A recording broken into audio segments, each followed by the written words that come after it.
Persona 5 the animation isn't that good.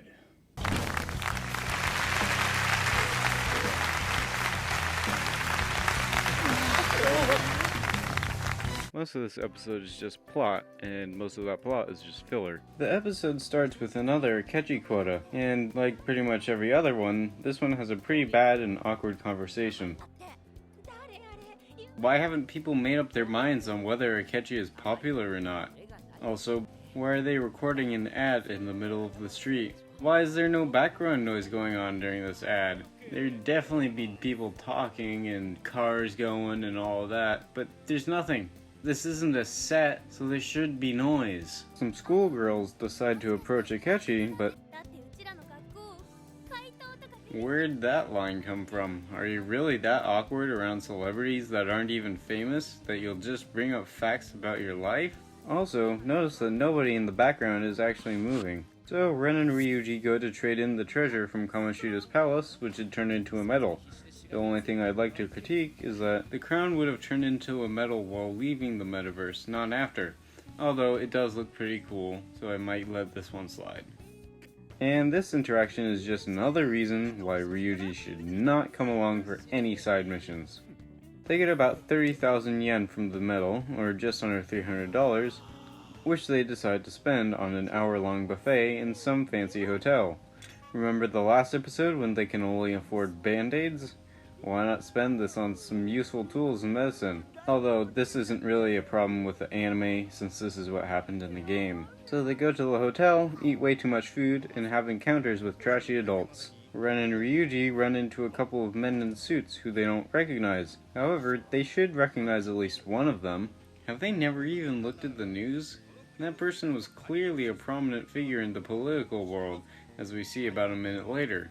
Meanwhile, An has an encounter with some snob who blamed her for spilling food on her, even though it was her own fault. After leaving the hotel, they discuss their problems and talk about changing the hearts of those types of people.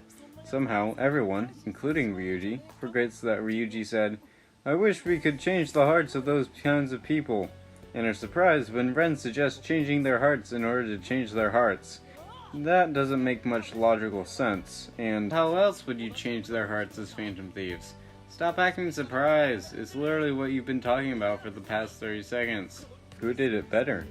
They end the day by deciding to change their name to The Phantoms, and now that this is all over, I can finally say that they were supposed to have this whole conversation in the hotel, not next to some train tracks with a background, from what I can tell, that promotes a spoof of a music store called Tower Records.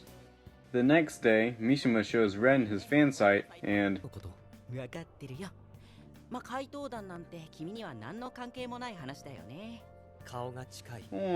this isn't Persona 3 the movie. Later, Makoto gets sent by Kabayakawa to look for the Phantom Thieves and spy on students. Totally not suspicious at all. Principal can students spy on students. Why does Principal Kabayakawa look so weird here? It's just like his face is coming out of the top of his head and he's just leaning forward or something like that. After school, Morgana tells the team about and takes them to a place called Mementos. This place is basically the collective unconscious, or everyone's palace. Places as large as Kamoshida's castle only appear if the person's desires are extremely distorted.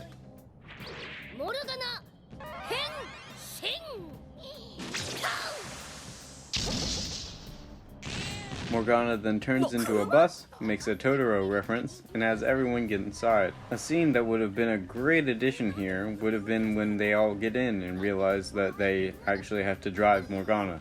SMH my head, they're making a really bad leveling decision by avoiding all the shadows. Their goal in Mementos right now is to change the heart of a stalker named Nakanohara. They find Nakanohara's shadow, who proceeds to defend his actions and blame all his problems on some guy called Madarame. Alas, his last moments were in CGI. Can we get an F in chat? There's not even a fight? Really? Just an all-out attack and boom, it's done? Also, the music isn't even timed correctly. Why are battles so useless and underused? This could have been a pretty amazing fight showing weaknesses and strengths and all that sort of stuff, but no, just 2 seconds. You're done. After that terrible battle, the Shadow admits that he was wrong and returns to his real self. But Morgana doesn't seem to care about that. Instead, he leads them to some mysterious door. A bit of footage of them walking up to the door and touching it to open it would have been much better than just the door opening.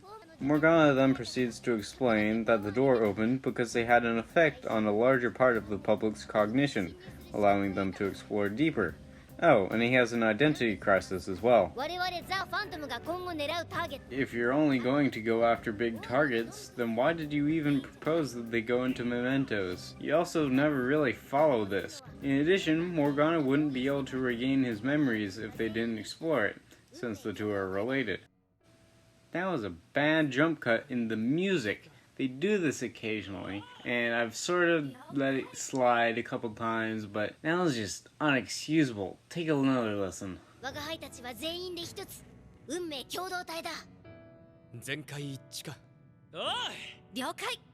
Maybe I was onto something with my Adachi story in the last episode. Why else would they include a shot of a cabbage stand? After getting back from Mementos, Ren goes to Takami's clinic in order to get some medicine and form a bond called a confidant. You're not supposed to be able to bring her medicine home unless you buy it. You have to do her clinical trials at her clinic so that she can get the results before you pass out immediately after taking her medicine. Also, you're supposed to pressure Takami into letting you do clinical trials. She's supposed to be very against the idea and very suspicious of what you're using those drugs for. It's a pretty big part in getting her confidant as well as throughout it, so this is ruining that aspect. Sojiro's only feeding Ren a month after he moved in? That's pretty irresponsible, especially since he gives Ren curry on the first day of school, even with pretty similar dialogue. Just in case one Akechi quota wasn't enough, they decided to include a second one. After Akechi has a one-sided philosophical discussion with Ren, Morgana realizes that this guy is the real Akechi, as if anyone was doubting his validity. So schoolgirls who are constantly checking who's currently popular don't know if Akechi is popular or not, but some random cat does? After the credits, An says that she feels like she's being stalked. They theorize that it could be Akechi stalking her, and Ryuji has some pictures of him on his phone. Who's the real stalker here? Why does Ryuji have a picture of Akechi in front of LeBlanc? Unless the media is following him around constantly, which doesn't seem to be the case, how would he have gotten this? They end the episode with something that could very easily be a cliffhanger, but they chose not to. Instead, they do a Yusuke reveal that would have fit much better in the next episode. Well, that's it for this episode, so I'll see you next week in episode 6. See ya!